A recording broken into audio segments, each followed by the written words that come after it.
Chapitre 16. Les suspects. Le professeur Lenner se leva d'un bond.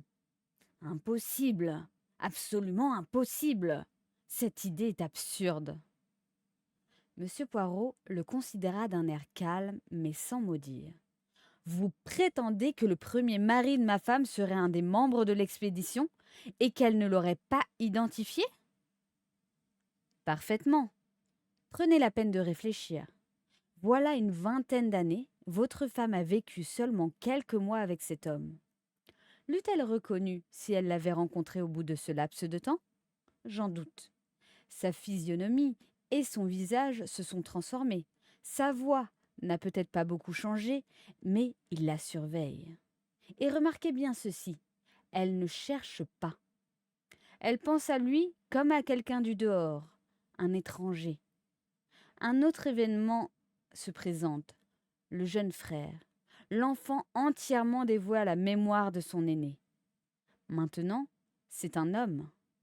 Aurait-elle discerné dans un homme approchant de la trentaine l'ancien gamin de 10 ou 12 ans? Ne perdons pas de vue le jeune William Bosner. À ses yeux, son frère n'est pas mort en traître, mais en patriote, en martyr pour son pays, l'Allemagne. Pour lui, Mrs. Lenner représente le monstre qui a conduit son frère bien-aimé au poteau. Un enfant sensible et capable d'une profonde adoration pour un héros, et cette obsession de sa jeunesse persiste dans un âge mûr. Parfaitement exact, confirma le docteur Reilly. La croyance populaire selon laquelle les enfants oublient facilement est fausse. Bien des êtres traversent l'existence envoûtés par une idée qui leur était inculquée dans leurs tendres années. Bien. Vous avez donc d'une part Frédéric Bosner, actuellement âgé d'environ 50 ans, et, d'autre part, William Bosner, frisant la trentaine. Si vous le voulez bien, examinons chacun des membres de votre personnel. C'est fantastique, murmura le professeur Lenner. Mon personnel? Les membres de ma propre expédition? Et que, par conséquent, vous jugez au-dessus de tout soupçon, dit sèchement Poirot. Une considération à retenir. Commençons. D'abord, qui, sans aucun doute, ne saurait être Frédéric ou William? Les femmes? Parbleu! Rayons donc de la liste Miss Johnson et Mrs. Mercado. Qui encore? Carré. Lui et moi avons travaillé ensemble bien des années avant ma rencontre avec Louise. En outre, l'âge ne concorde pas.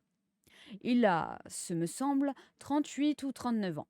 Trop jeune pour Frédéric et trop âgé pour William. Et le reste? Le père Lavigny et Mr. Mercado. L'un ou l'autre pourrait être Frédéric Bosner.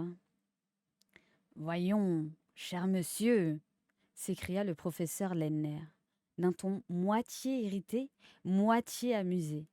Le père Lavigny est universellement connu en tant qu'épigraphiste et Mr. Mercado a travaillé de longues années dans un grand musée de New York. Ni l'un ni l'autre ne saurait être l'homme que vous supposez. Impossible. Poirot agita une main légère. Impossible, impossible. C'est toujours l'impossible que j'examine de plus près. Mais passons. Qui avez-vous encore? Karl Ritter, un jeune homme au nom allemand, et David Emotte. Le jeune Ritter est doué d'une patience à toute épreuve. S'il commettait un crime, il prendrait son temps et toute précaution utile. Le professeur Lenner eut un geste de désespoir.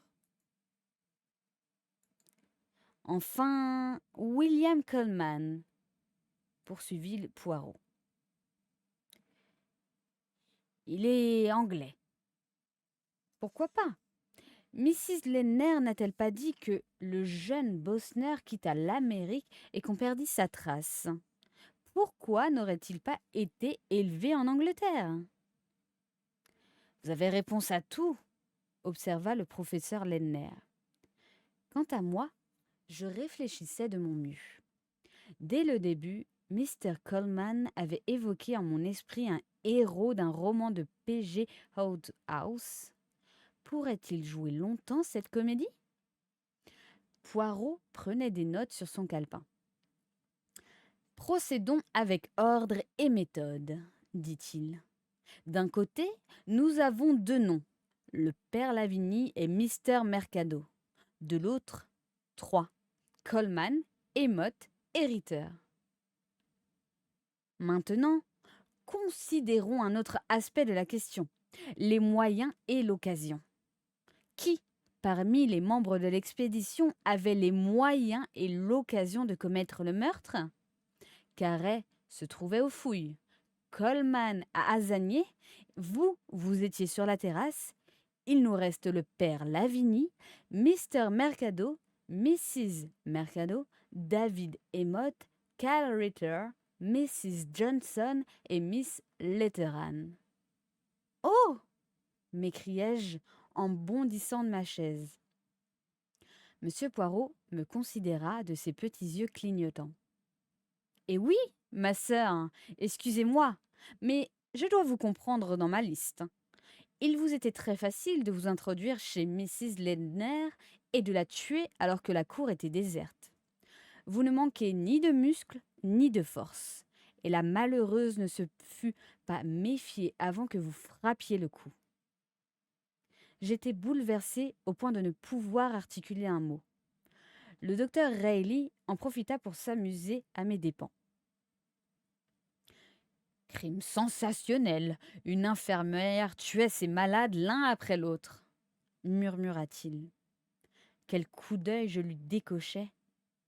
L'esprit du professeur Lenner suivait une toute autre voie. « Monsieur Poirot, vous ne sauriez suspecter Emott. Souvenez-vous qu'il se trouvait sur la terrasse avec moi durant ces 10 minutes. »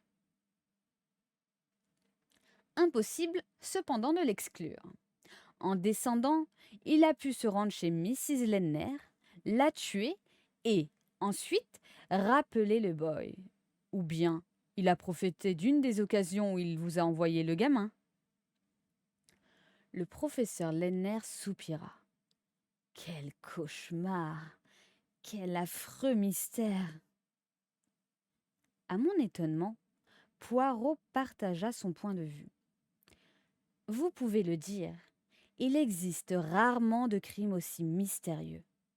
Habituellement, le meurtre est sordide et plutôt simple. Mais nous nous trouvons en présence d'une affaire compliquée.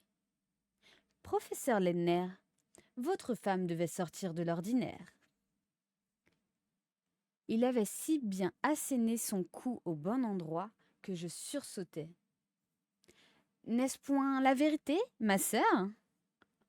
Le professeur Lenner me dit d'une voix calme.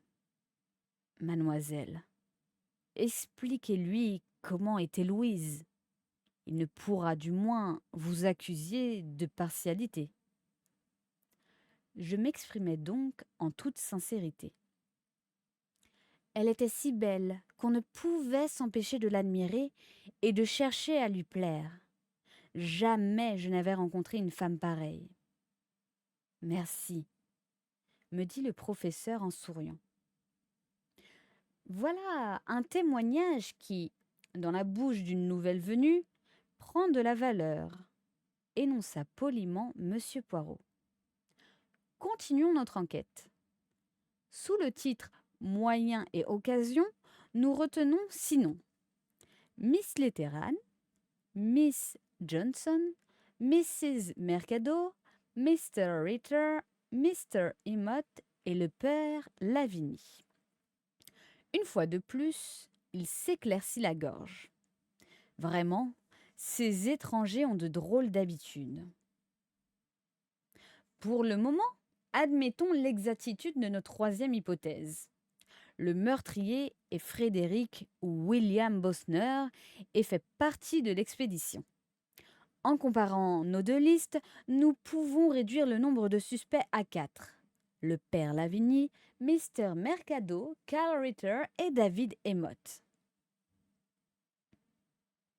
Le père Lavigny est hors de cause, intervint le professeur Lenner avec décision.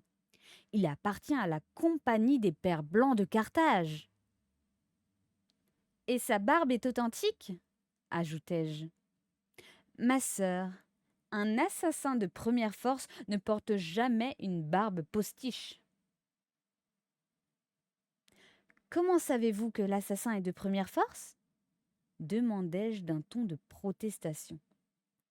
Parce que, dans le cas contraire, la vérité me sauterait déjà aux yeux, alors que je n'y vois goutte.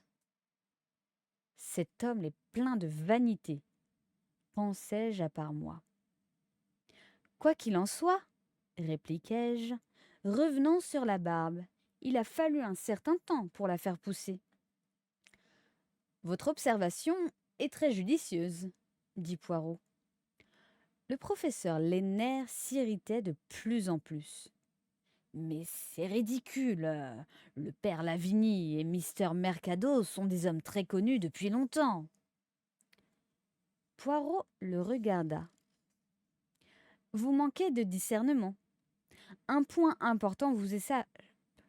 Si Frédéric Bosner n'est pas mort, qu'a-t-il fait durant toutes ces années? Il a pris un nom d'emprunt et s'est taillé une place dans l'existence. En tant que père blanc?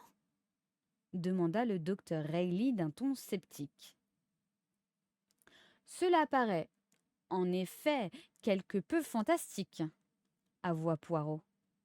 Seul le tribunal peut trancher cette question. Voyons les autres suspects. Les gènes, dit Reilly. Si vous voulez mon opinion, un seul remplit les conditions. Lequel? Le jeune Karl Ritter. Nous n'avons rien de précis contre lui, mais, en y regardant de près, il a l'âge voulu. Un nom allemand, il est nouveau dans le personnel et il pouvait profiter de l'occasion pour quitter son atelier de photographie, traverser la cour, accomplir sa vilaine besogne et déguerpir à toutes jambes, tandis que la cour était encore déserte. Si quelqu'un s'était introduit dans l'atelier de photographie durant son absence, il aurait juré ses grands dieux qu'il se trouvait dans la chambre noire. Je ne le désigne pas comme le coupable, mais de toute cette liste, Ritter semblerait le plus suspect. Monsieur Poirot ne partageait pas cet avis. Il hocha la tête d'un air grave, mais non convaincu. Vos déductions sont plausibles, mais l'affaire est plus compliquée que vous ne le supposez. Restons-en là pour le moment. Si vous le permettez, j'aimerais jeter un coup d'œil dans la chambre du crime. Certainement. Le professeur Lenner fouilla ses poches et leva les yeux vers le docteur Reilly en disant « Le capitaine Maitland l'a prise. Il me l'a confiée avant son départ pour une affaire pressante. » Il sortit la clé. Le professeur Lenner prononça d'une voix hésitante. « Si vous ne voyez aucun inconvénient, je préfère ne point...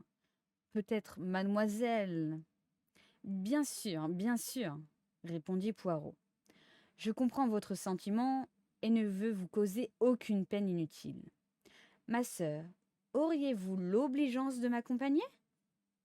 Volontiers, répondis-je. Chapitre 17. Une tâche près de la table de toilette.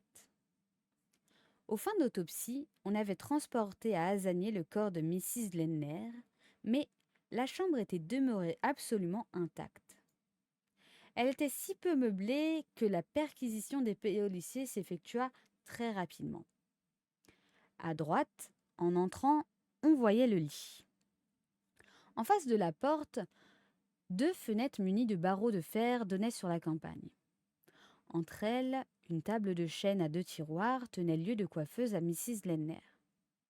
Contre le mur situé à l'est s'appuyait une commode de bois blanc et une rangée de patères recevait les vêtements protégés par des sacs de coton. Immédiatement à gauche de la porte se trouvait la table de toilette et, au milieu de la pièce, une table de chêne d'assez grande dimension sur quoi était posé un encrier, un buvard et une petite serviette de cuir dans laquelle Mrs. Lenner conservait ses lettres anonymes. De petits rideaux blancs rayés de bandes oranges garnissaient les fenêtres. 4 peaux de chèvre étaient posées sur le dallage. 3 brunes, assez étroites, devant les fenêtres et la table de toilette. Une blanche, plus grande et de meilleure qualité, rayée de brun entre le lit et la grande table. La chambre ne comportait ni armoire, ni retrait, ni tenture. Aucun coin permettait de se cacher. Le lit de fer, très simple, était recouvert d'une courte pointe en cretonne. 3 oreillers du plus léger duvet constituaient le seul luxe de cette pièce. Personne autre que Mrs. Lenner ne possédait d'oreiller semblable. En quelques mots brefs, le docteur Reilly expliqua dans quelle position on avait découvert le corps de Mrs. Lenner, affaissé sur la peau de chèvre près du lit. Pour illustrer ses paroles, il me fit signe d'approcher. « Je vous en prie, mademoiselle. » Je ne manque pas de sang-froid. Me laissant choir sur le sol, j'essayais autant que possible de prendre l'attitude dans laquelle on avait trouvé le cadavre. En arrivant devant cette macabre découverte, Lenner souleva la tête de sa femme, dit le médecin. Mais, après l'avoir interrogé de près, j'ai conclu qu'il n'a pas déplacé le corps. Jusqu'ici, tout me paraît assez régulier, prononça Poirot. Mrs. Lenner est étendue sur le lit, en train de dormir ou de se reposer. On ouvre la porte, elle regarde et se lève. Et l'assassin la frappe, acheva le médecin. Elle s'évanouit immédiatement et la mort s'ensuit aussitôt. Vous comprenez ? Il expliqua l'effet de la blessure en langage technique. Ainsi, pas de sang répandu ? Demanda Poirot. Non, le sang s'épancha intérieurement dans le cerveau. Voilà des explications plausibles, sauf sur un point. Si l'homme était inconnu de Mrs. Lenner, pourquoi n'a-t-elle pas appelé au secours ? Si elle avait crié, quelqu'un l'aurait entendu, notamment Miss Letteran, Mott et le boy. La réponse est facile, observa d'un ton sec le docteur Reilly. L'assassin n'était pas étranger à la maison. Poirot approuva de la tête. Oui, dit-il pensivement. Peut-être a-t-elle été surprise de la vue de son visiteur, mais non effrayée. Au moment où il assénait le coup, elle a pu pousser un petit cri, mais trop tard. Le cri perçu par Miss Johnson ? Oui, si réellement elle l'a entendu. Mais j'en doute. Ces murs en terre sont épais et les fenêtres étaient fermées. Il alla vers le lit. Quand vous l'avez quittée, était-elle allongée sur le lit ? Me demanda-t-il. Je lui expliquai ce que j'avais fait. Avait-elle l'intention de dormir ou de lire ? Je lui ai remis 2 livres, un roman et un volume de mémoire.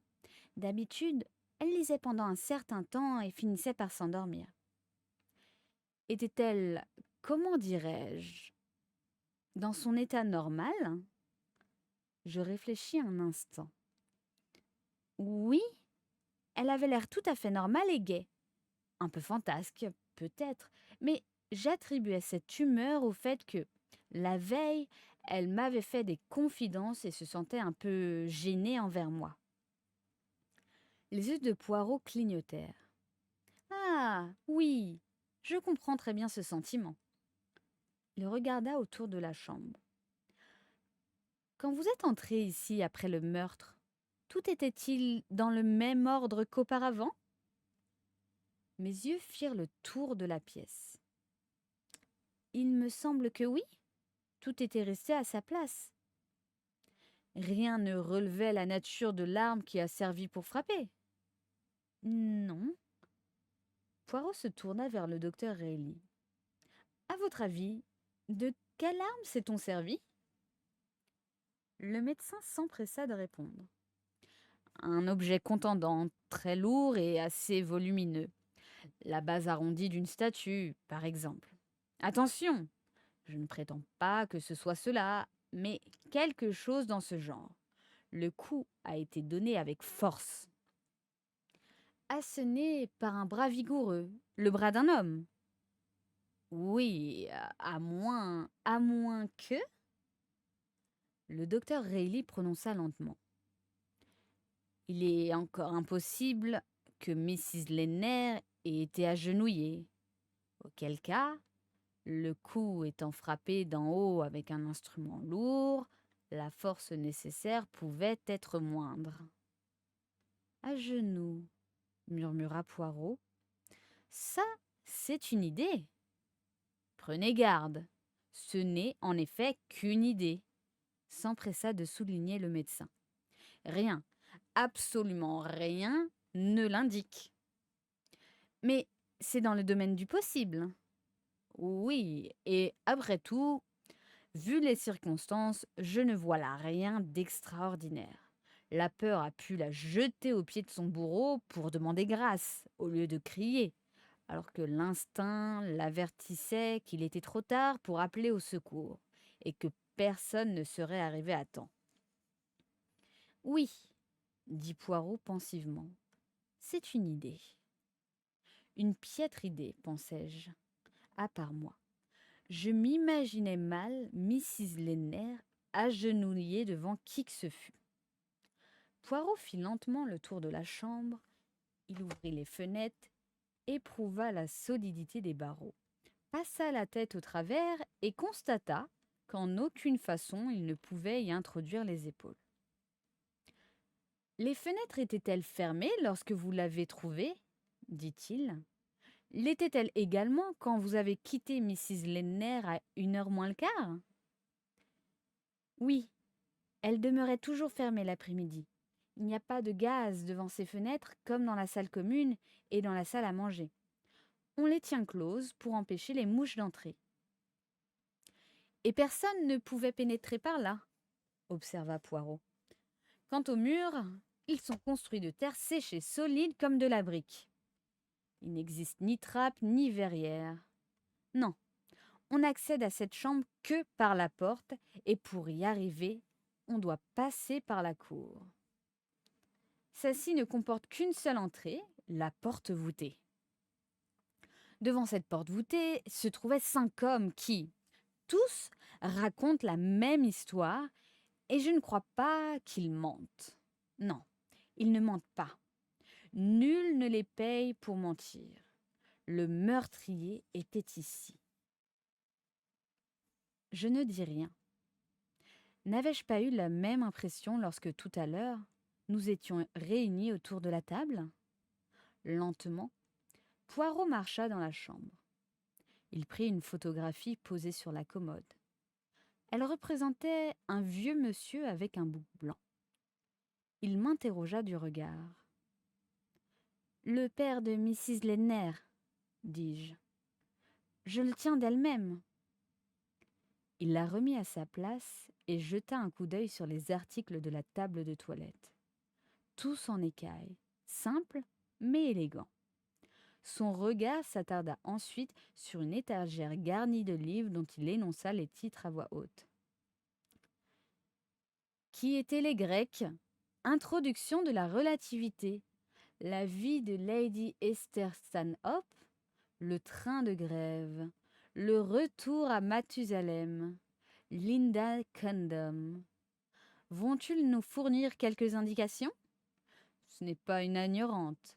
Mrs. Lenner, mais une femme cultivée. Oh, elle était très intelligente, appuyai-je. Elle lisait énormément et se tenait au courant de tout. Mrs. Lenner sortait en effet de l'ordinaire. Il me sourit en me regardant. Oui, je l'ai tout de suite deviné. continuant son inspection, il s'arrêta quelques instants devant la table de toilette où était disposé un arsenal de flacons et de crème de beauté. Soudain, il s'agenouilla et examina la peau de chèvre. Le docteur Reilly et moi le rejoignîmes vivement. Il regardait une petite tache foncée, presque invisible, sur le poil brun. Le fait est qu'on la remarquait seulement à l'endroit où elle débordait sur des bandes blanches. « Qu'en pensez-vous, docteur? Est-ce du sang ?» demanda-t-il. À son tour, le docteur Reilly se mit à genoux. « Peut-être. Je vais m'en assurer, si vous le désirez. Je vous en serai reconnaissant. » Monsieur Poirot examina le pot à eau et la cuvette. Le pot à eau était placé sur le côté de la table de toilette, la cuvette était vide, mais auprès de la table, un ancien bidon à essence contenait de l'eau usagée. Il se tourna vers moi. « Mademoiselle, vous souvenez-vous si ce pot à eau était hors de la cuvette lorsque vous avez quitté Mrs. Lenners à 1h moins le quart ?»« Je ne saurais l'affirmer, dis-je au bout d'un moment. Je crois plutôt qu'il était dans la cuvette. »« Ah, comprenez-vous, ajoutai-je aussitôt, je le vois ainsi parce qu'il se trouvait d'habitude. Les boys remettent bien tout en ordre. J'ai l'impression que, si je n'avais pas vu le pot à eau à sa place, je l'y aurais mis moi-même. » Il approuva d'un signe de tête. « Oui, je comprends. Ce goût de l'ordre vient de votre stage dans l'hôpital. Dès qu'un objet n'est pas à sa place dans une chambre, inconsciemment, vous le rangez. Et après le crime, tout était-il dans l'état actuel ? » Je ne me suis pas attardée à ces petits détails. Je m'inquiétais plutôt de savoir si l'assassin était caché en quelques endroits ou s'il avait oublié un objet quelconque après lui. « C'est bel et bien du sang, » déclara le docteur Reilly en se relevant. « Y a-t-il chez vous de l'importance ?» Perplexe, Poirot plissait le front. Il secoua les mains avec vivacité. « Je ne puis rien dire.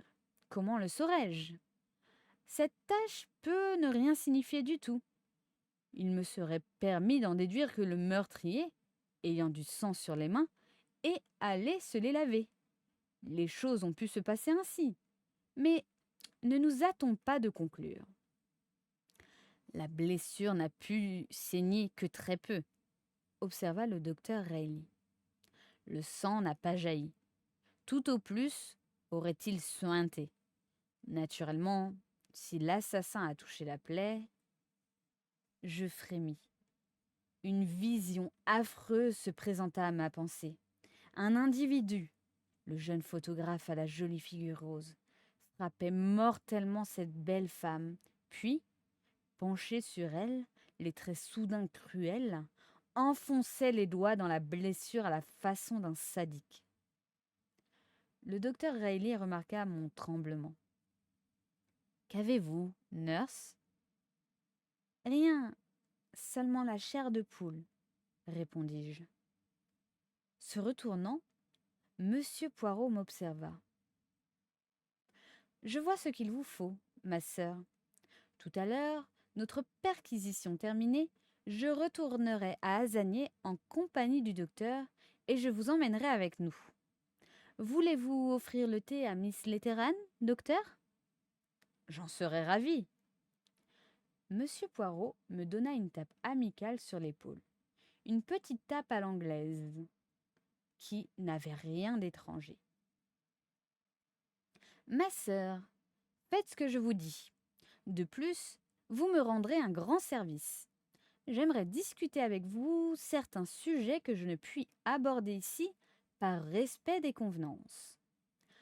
L'excellent Mr. Lenner adorait sa femme et il est persuadé, il n'oserait en douter, que chacun ici éprouvait les mêmes sentiments que lui envers elle.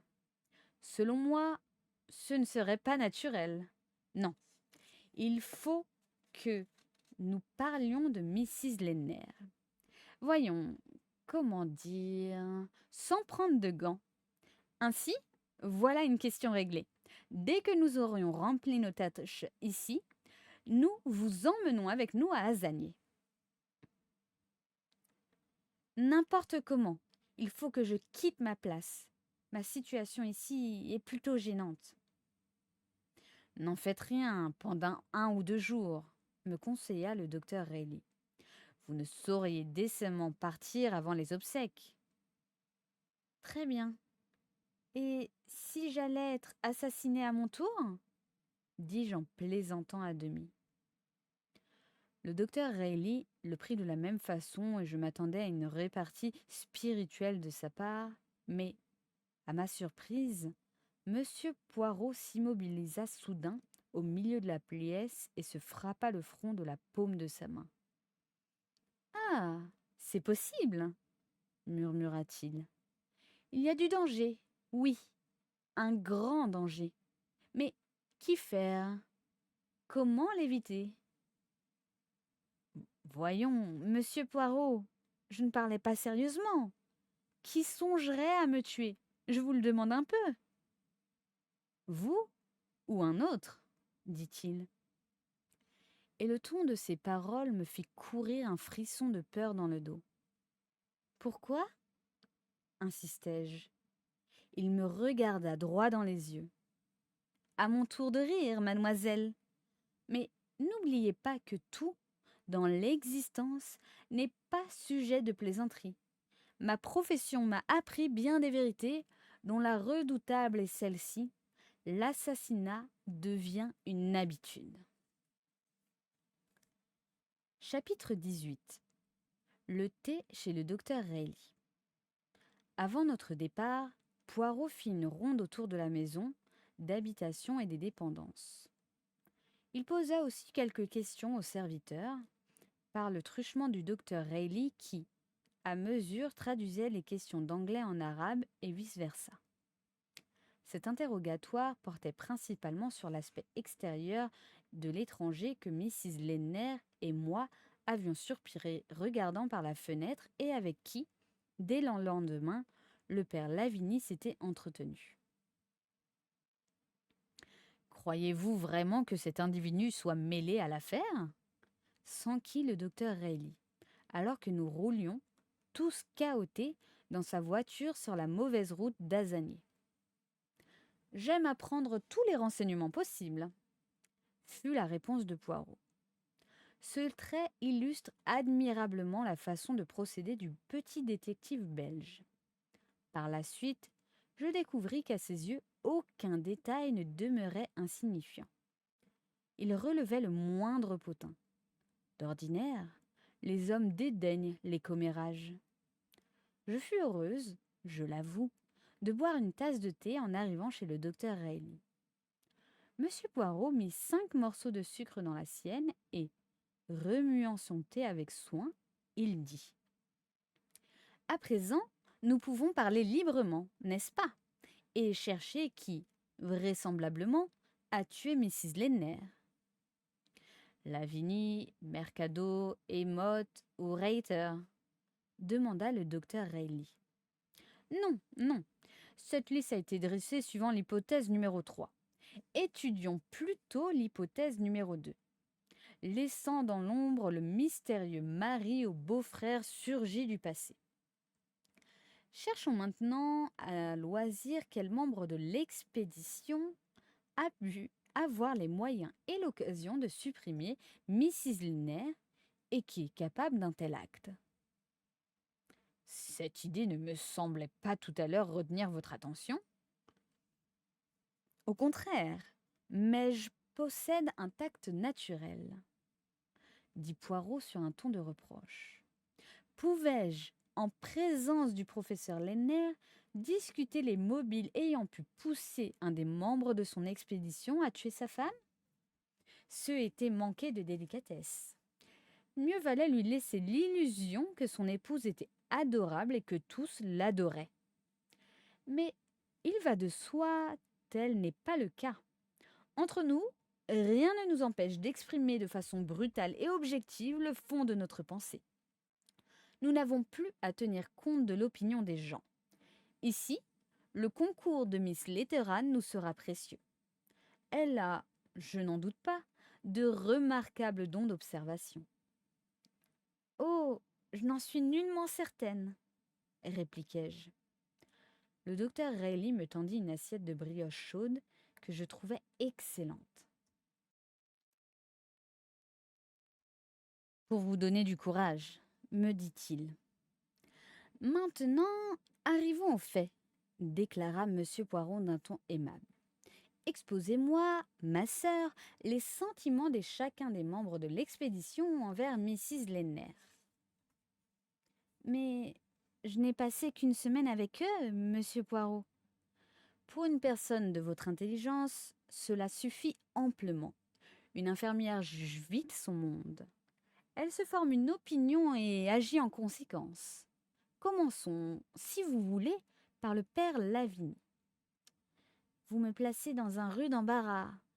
Lui et Mrs. Lenner semblaient prendre plaisir à converser ensemble, mais d'ordinaire, il s'exprimait en français et mes connaissances en cette langue sont plutôt médiocres, bien que je l'ai apprise à l'école. Selon moi, il parlait surtout littérature. En d'autres termes, ils se plaisaient en la société l'un de l'autre, n'est-ce pas? Oui, si vous voulez, mais la personnalité de Mrs. Lenner intriguait le père Lavigny, et celui-ci en éprouvait quelques ennuis. Je ne sais pas si je me fais comprendre. Alors, je lui répétais la conversation que j'eus avec le moine lors de ma première visite aux fouilles. Ce jour-là, le père Lavigny avait qualifié Mrs. Lenner de femme dangereuse. Voilà qui est très intéressant, observa M. Poirot. Et elle, quelle était son opinion sur le père Blanc? Comment aurais-je pu savoir ce que Mrs. Lenner pensait des gens? Parfois, je m'imagine que le père Lavigny l'intriguait également.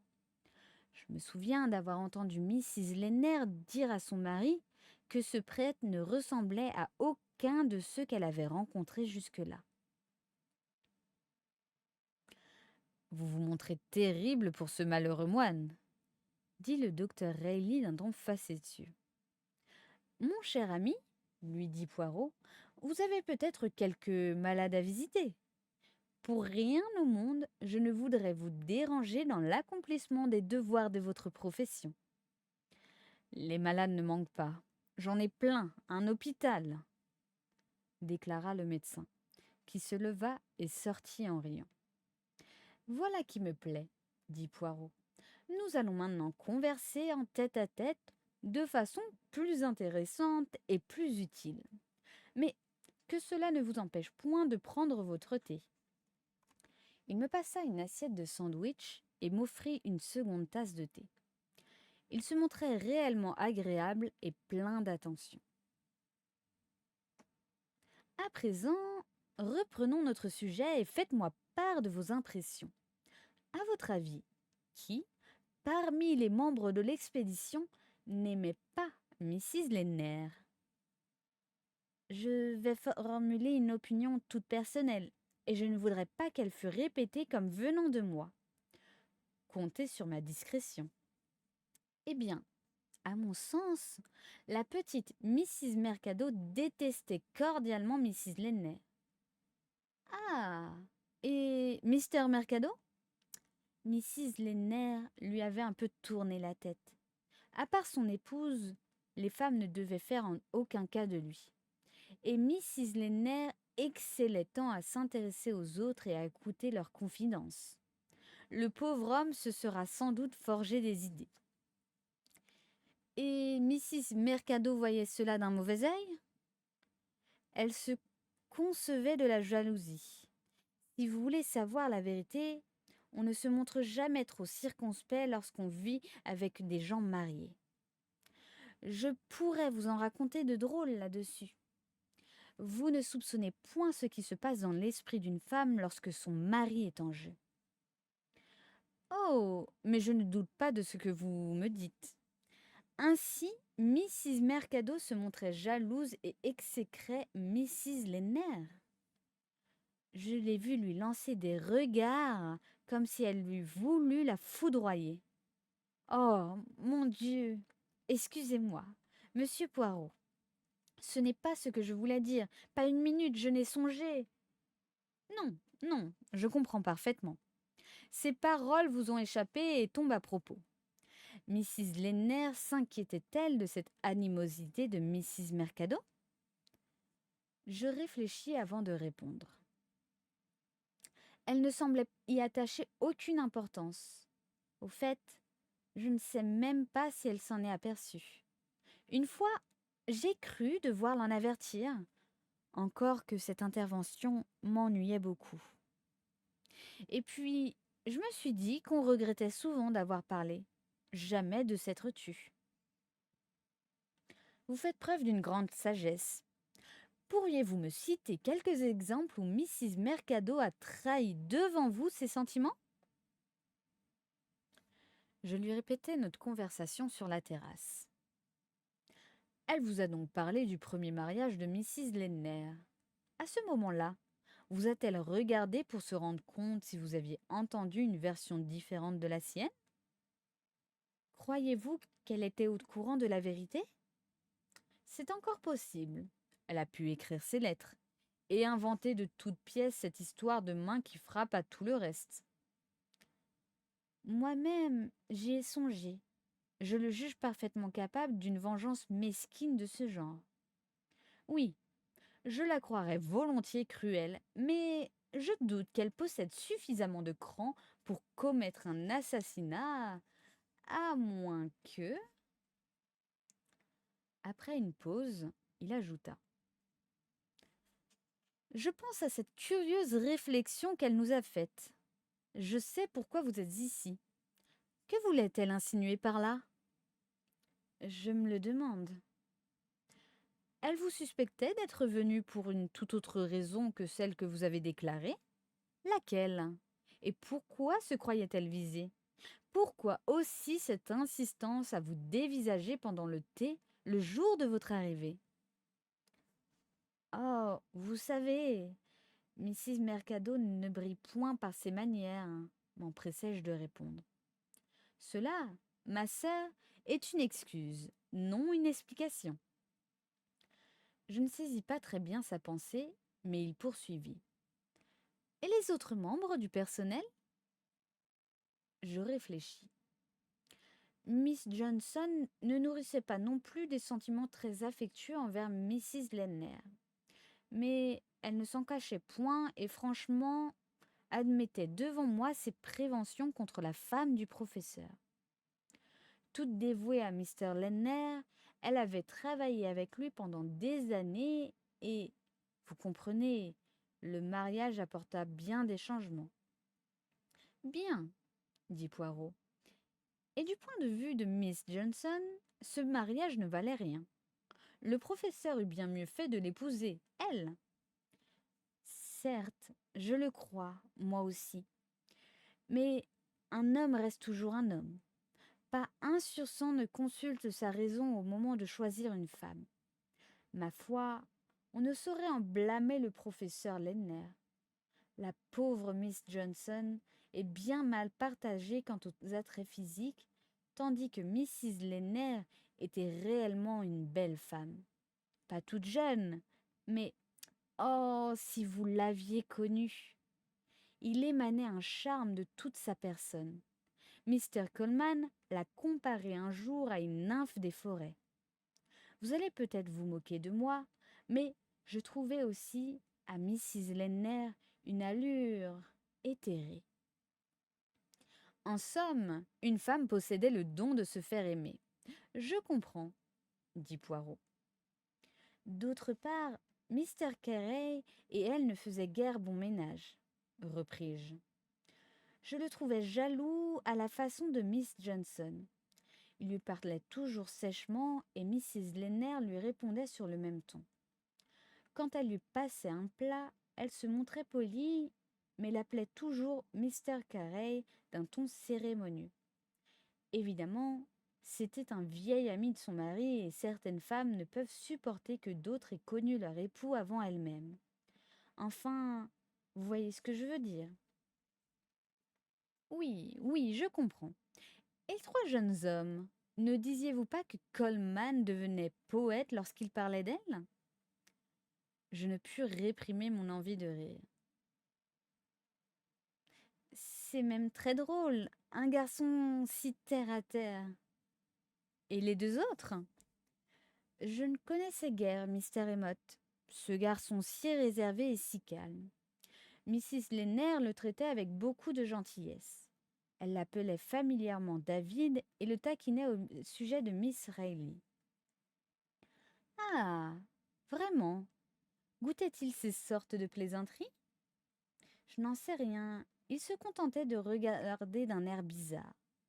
Impossible de lire dans ses pensées. Et Mr. Ritter? Avec lui, elle n'était pas du tout aimable. Je crois même qu'il lui tapait sur les nerfs. Chaque fois qu'elle s'adressait à lui, c'était pour lui décocher des sarcasmes. S'en offusquait-il? Il devenait tout rouge, le pauvre garçon. Pourtant, elle ne le faisait point par méchanceté. Puis soudain, mon indulgence pour Ritter se dissipa et j'eus la conviction que ce jeune homme, peut-être un assassin, jouait la comédie depuis le début. « Oh, monsieur Poirot !» m'exclamai-je. « Que s'est-il réellement passé, à votre avis ?» Il hocha la tête d'un air pensif. « Dites-moi franchement, cela ne vous ennuierait pas d'aller coucher là-bas ce soir ?»« Oh, non, je n'ai pas oublié vos paroles, mais qui songerait à me tuer ?»« Personne, évidemment, » répondit-il. « C'est un peu pour cette raison que je désirais entendre vos impressions sur chacun. À présent, je suis certain que vous n'avez rien à craindre.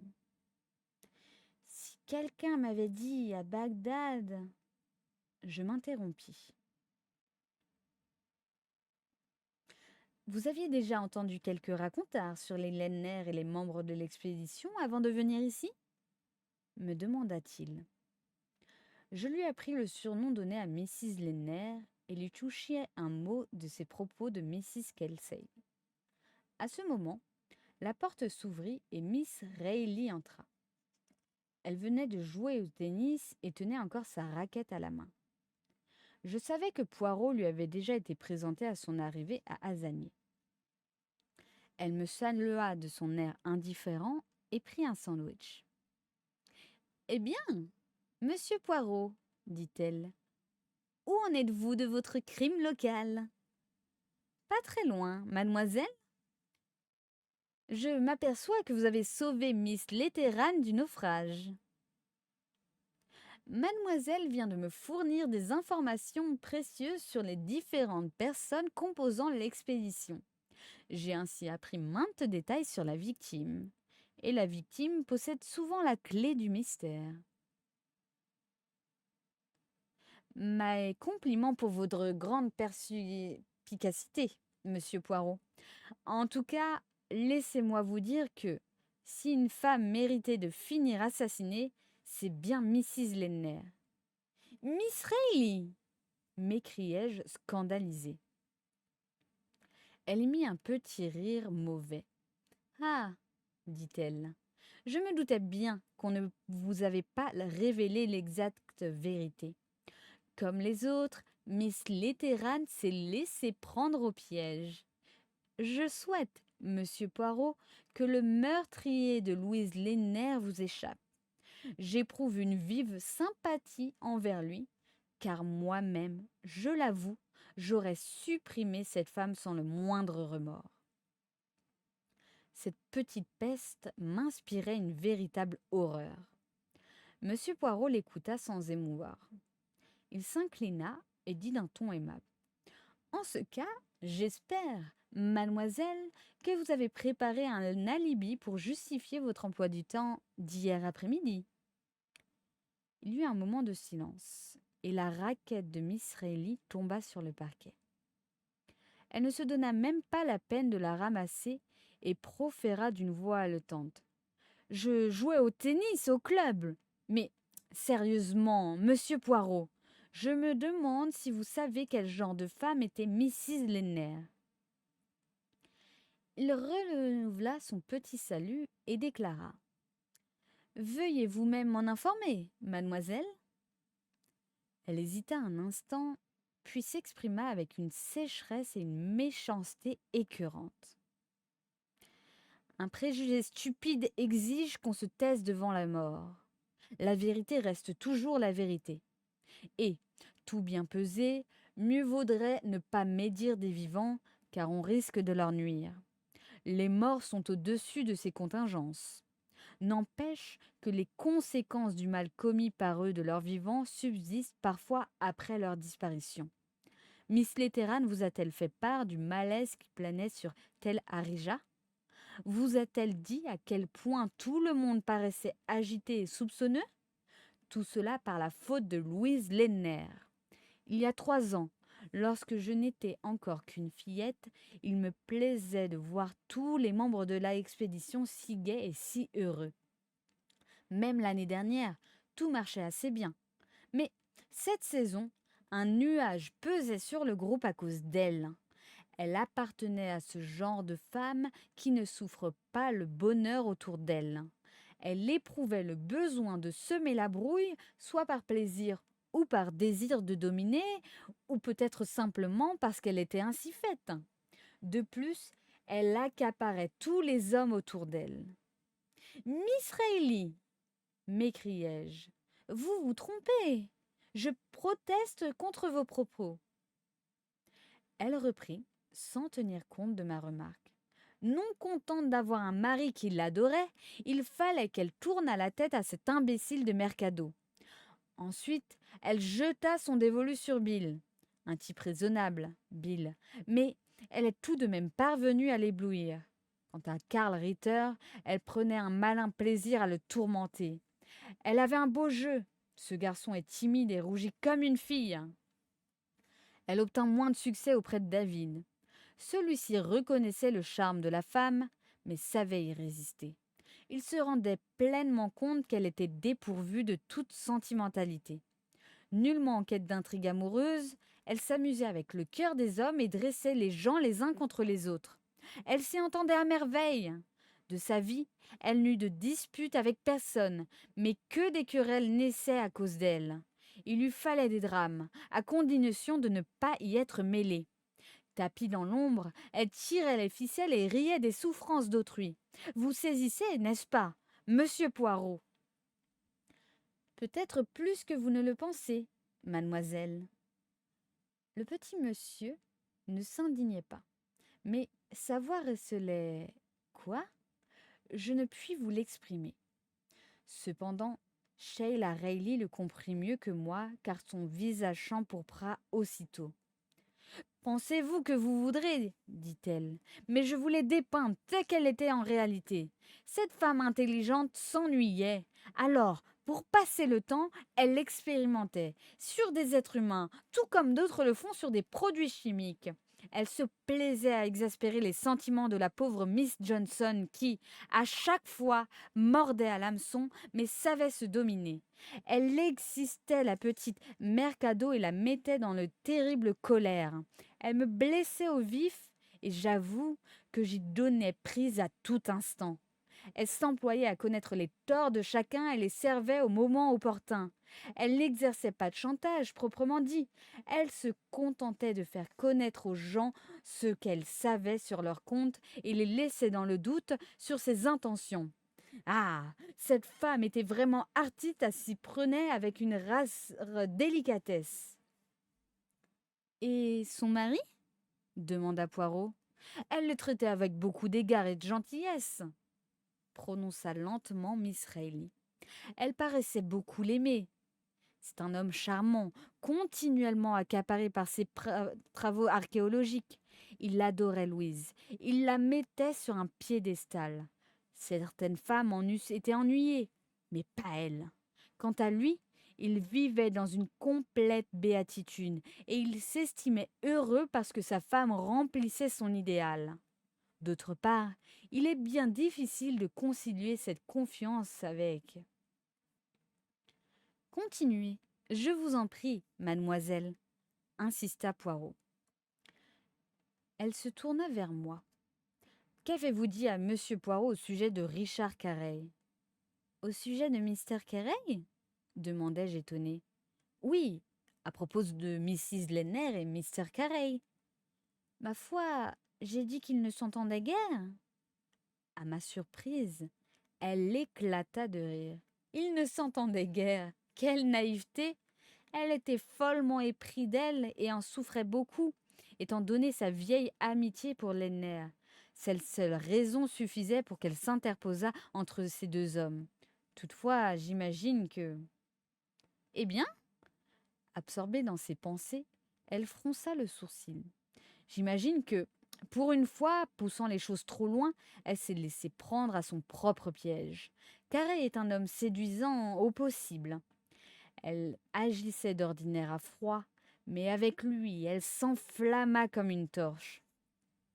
Ces accusations, mademoiselle, sont simplement scandaleuses, protestai-je. Que dites-vous là? Ils se parlaient à peine. Ah, vraiment, on voit que vous n'y connaissez rien. Dans la maison, c'était des Mr. Carey par-ci, Mrs. Lenner par-là, mais ils ne se donnaient rendez-vous dehors. Elle descendait le sentier jusqu'au Tigre. Au même moment, il quittait le chantier et ne revenait qu'au bout d'une heure. D'habitude, la rencontre avait lieu parmi les arbres fruitiers. Un jour, je le vis prendre congé d'elle et revenir à grande enjambée vers les fouilles, tandis qu'elle le regardait s'éloigner. Accusez-moi d'infamie si vous voulez, mais jamais des jumelles dans mon sac et m'en suis servi pour observer l'expression de son visage. Croyez-moi, elle était entichée de Richard Carey. Elle s'interrompit et s'adressa à Poirot. Excusez-moi d'empiéter sur vos fonctions, monsieur Poirot, proféra-t-elle avec un rire forcé, mais vous me saurez peut-être gré de vous avoir donné l'exacte couleur locale. D'un pas ferme, elle quitta la salle à manger. Monsieur Poirot, m'écriai-je, je ne crois pas un mot de tous ces racontards. Il me considéra avec un sourire et dit d'une voix bizarre. Vous ne nierez tout de même pas, ma sœur, que la version de Miss Reilly a jeté quelque lumière sur cette affaire.